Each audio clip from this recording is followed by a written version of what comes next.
ព្រោះតែជាតិនិងប្រជាជនសម្ដេចតេជោគ្មានពាក្យទេថានឿយហត់ឆ្លងកាត់105សមរភូមិនិងរបួសធ្ងន់5ដង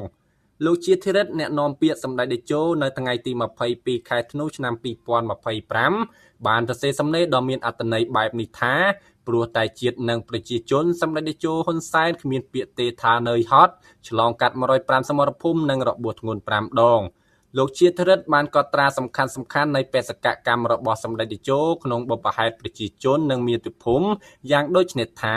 ថ្ងៃទី20មិថុនាឆ្នាំ1977យកជីវិតជាដើមទុនដើម្បីរំដោះជាតិចេញពីប្រល័យពូជសាសន៍ថ្ងៃទី22ខែតុលាឆ្នាំ1996ធ្វើដំណើរចូលទៅតំបន់ខ្មែរក្រហមដោយយកជីវិតទៅបដូរនឹងសន្តិភាពសម្រាប់កម្ពុជា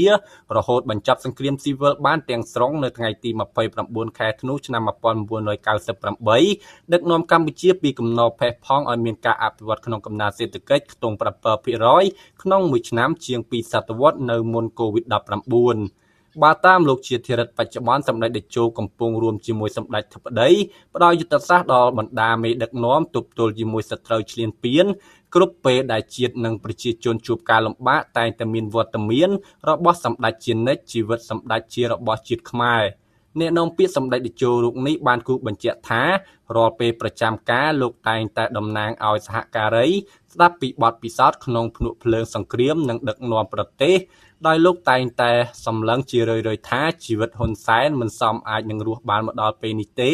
ព្រោះតែឆាកជីវិតវាលំបាកពេកសម្ដេចតេជោហ៊ុនសែនប្រធានព្រឹទ្ធសភាធ្លាប់មានប្រសាសន៍ថាសម្ដេចមានតែជីវិតប៉ុណ្ណោះធ្វើជាដើមទុនដើម្បីរំដោះជាតិនិងប្រជាជនចេញពីរបបប្រល័យពូជសាសន៍ប៉ុលពតប្រសិនបើសម្ដេចស្លាប់នាពេលនោះតើនឹងមានអ្វីកើតឡើងនាពេល45ឆ្នាំកន្លងមកនេះសម្ដេចតេជោហ៊ុនសែនយកជីវិតទៅបដូរយកការរស់រានមានជីវិតរបស់ប្រជាជនយកជីវិតបដូរយកសន្តិភាពជូនប្រជាជន